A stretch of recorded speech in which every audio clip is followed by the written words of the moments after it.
안녕하세요, 서오토반입니다. 오늘은 기아 자동차의 모닝 LPI 모델 차주 인터뷰를 시작하겠습니다.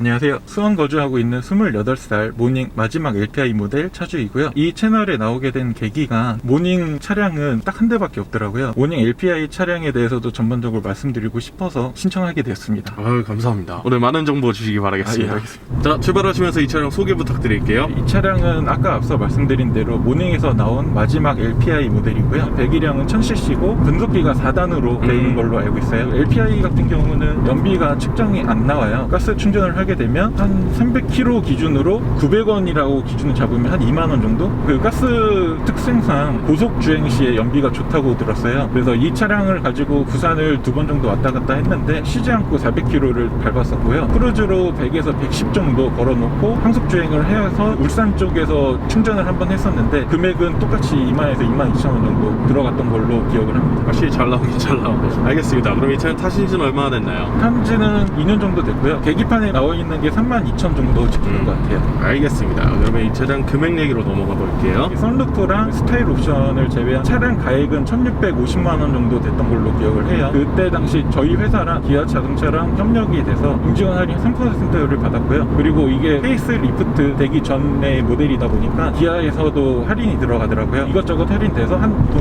100에서 120만원 정도 할인을 받고 출고를 했고요. 일시불로 납입을 하게 됐습니다. 현금으로 완납하셨고, 그러면 이 차량 보험료는 얼마 나오나요? 제가 첫 차인데도 불구하고 자차 보험까지 다 들었는데 90만원 정도 나오더라고요. 문제가 이번 연도에는 제가 1월달에 가벼운 삼중 추돌 사고가 났었어요. 제가 두 번째 차량이었고 제 가실도 잡힌 상태라서 이번 연도에는 110만원 정도 할증을 붙어서 달게 됐습니다. 올라가게 됐군요. 네. 알겠습니다. 그러면은 이 차량 장점 이야기로 넘어가 볼게요.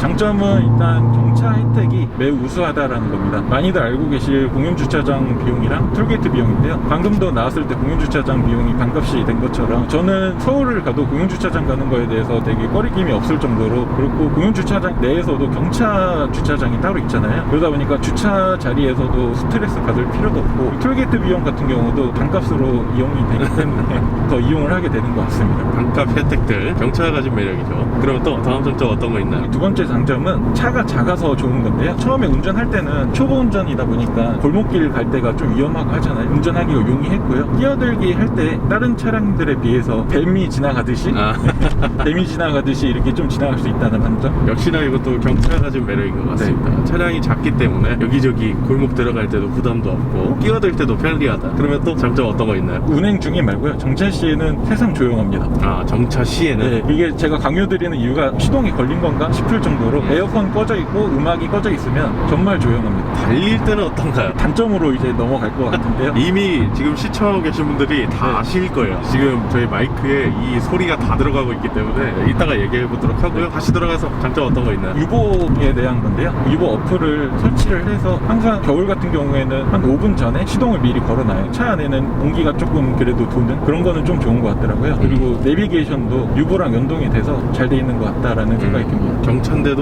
나름 잘 돼 있다고 봐도 되겠어요. 자, 그러면 또 이어서 장점 어떤 거 있나요? 유지 비용 측면인데요. 이 차량 같은 경우가 아까 말씀드렸다시피 도심 주행할 때는 300km 정도 되면은 가스를 한번 넣어요. 근데 이 가스를 넣으면 2만에서 22,000원 정도 들어간다고 했잖아요. 그게 제가 회사랑 집이랑 10번 정도 왔다 갔다 할 수 있는 거리거든요. 주 5일 근무제로 했을 때 5, 6만원이면 연료비가 충당이 되고요. 저는 신한카드를 쓰고 있는데 경차 우대카드라고 있어요. 거기서는 1리터당 80원이 또 할인이 되거든요. 거기다가 유류비 환급이라고 또 있어요. 그 환급을 또 받으면 리터당 160원인가? 네. 그랬던 걸로 기억을 해요. 그 금액도 무시를 못하는 금액이라서 그것도 장점이라고 볼 수가 있겠습니다. 유지빈 진짜 최고네요. 네. 알겠습니다. 그러면 이번에는 단점으로 넘어가 보겠습니다.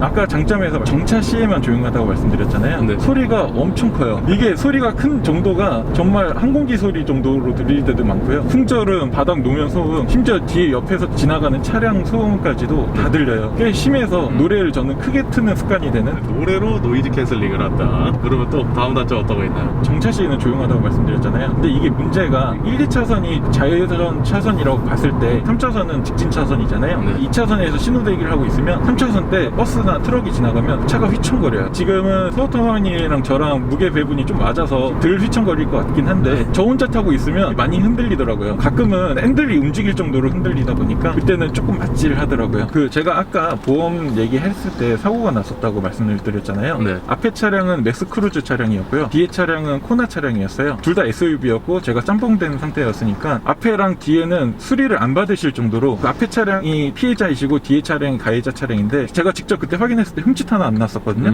근데 제 차량은 되게 많이 파였었어요. 뒤에 후축방 경고라고 하죠. 그 네모나게 돼 있는 게 있는데 그게 쏙 들어갔을 정도로, 그러면 뒤에 코나 차량은 기스가 났을 거라고 생각을 했는데 기스조차 안 났더라고요. 그걸 보고 이건 좀 그렇다. 얘가 확실히 약하구나. 네.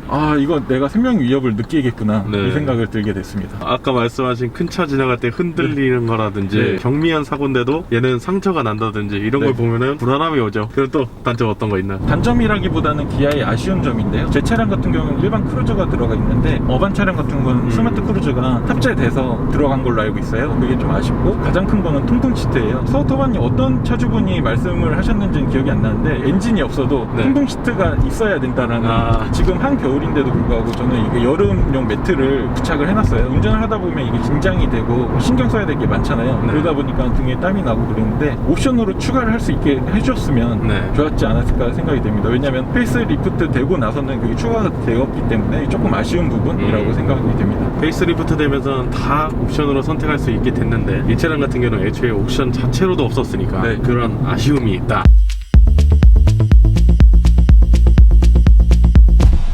주위 반응 어떤가요? 다들 예상하시겠지만 그 돈이면 이라는 생각을 하시겠죠. 그리고 왜 그러냐면 제가 일시불로 납부를 한 이유가 제가 이자를 내는 걸 좀 병적으로 싫어하기도 하고 할부라는 개념도 싫었어요. 그리고 이 차는 제가 회사 때문에 어쩔 수 없이 산 거고 그때 당시에 차에 대해서 정말 몰랐어요. 그래 그냥 출퇴근만 할 거니 모닝 차량을 끌고 다니면서 출퇴근만 하자라는 생각을 했었는데, 근데 이게 사고 나서 한두 달 정도 있다 보니까 주위 분들의 말씀이 맞는 것 같더라고요. 경찰 어르신들은 사지 말라 이렇게 말씀을 많이 하셨거든요. 왜 사지 말라고 하셨는지 주행을 하면서 몸소 느껴지게 돼서, 저도 만약에 나중에 결혼을 하고 자식을 낳게 되면 차차로는 경차는 절대 사지 말라고 할 것 같습니다. 자식한테도? 네. 그러면 후회되셨던 부분이 좀 있나 봐요. 바로 한번 넘어가 볼게요. 후회하신 적 있나요? 차량을 사고 나서 한두 달 정도 있다가 후회를 하게 되는데, 그 이유가 차량을 사고 나니까 이제 차에 대해서 관심이 많아지잖아요. 자동차 유튜브를 많이 찾아보게 되고 서울토너바님 채널도 많이 보게 됐어요. 우리나라에 차가 좋은 게 되게 많구나 라는 걸 알게 됐어요. 제가 그때 구매 당시에 기아차에서도 더 좋은 차량들이 많았는데 내가 괜히 모닝을 선택을 했나? 라는 생각이 들더라고요. 그리고 그 사고가 났을 때도 좀 후회를 많이 했었습니다. 아이고,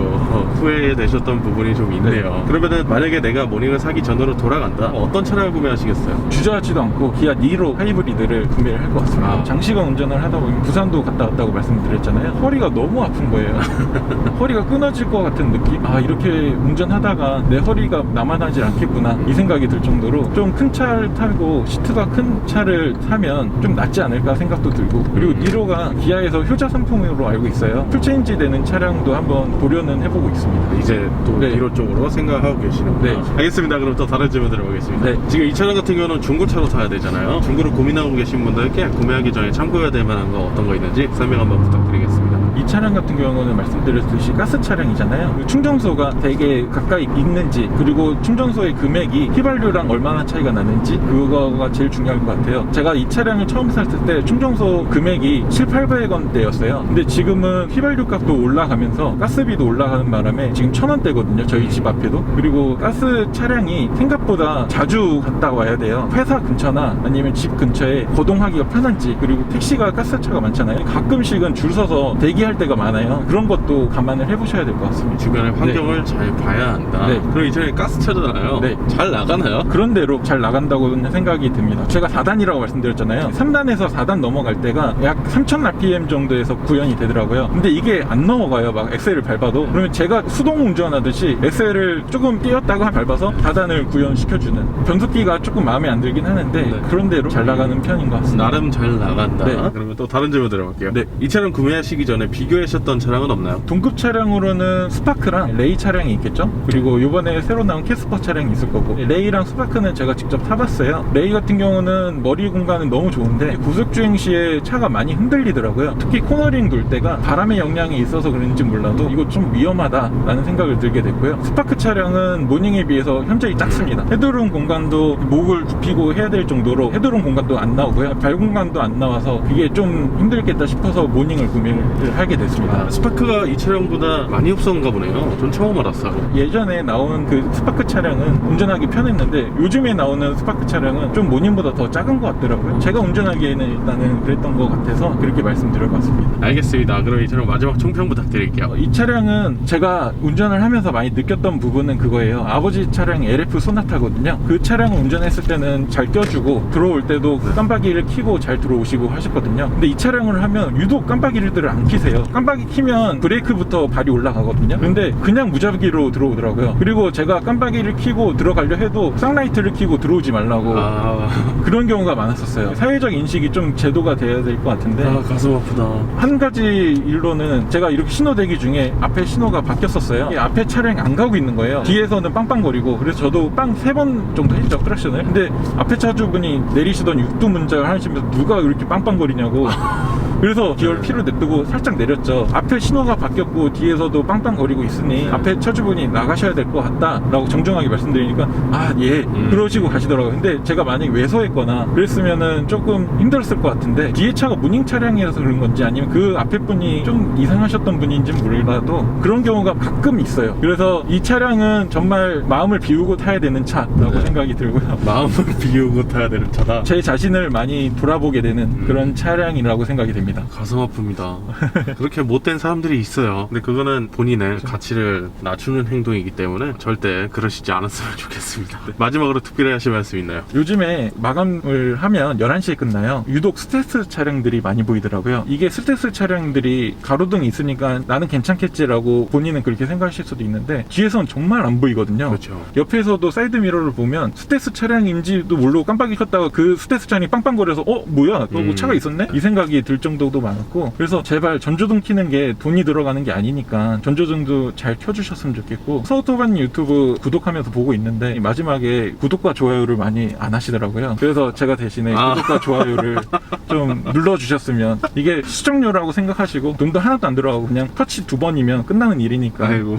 이렇게 해주셨으면 서우토바님이 더 양질의 좋은 동영상을 제공해 주시지 않을까라는 생각이 들면서 마무리를 하겠습니다. 네, 감사합니다. 저 대신 또 제 역할을 해주시는 차주인이 나오셨네요. 감사합니다. 자, 그러면 더 하실 말씀 없으시면 이 정도에서 마무리하도록 하겠습니다. 저희 서우토반은 다음번에 또 다양한 차 좀 가지고 인사드리겠습니다. 지금까지 서우토반이었습니다. 감사합니다.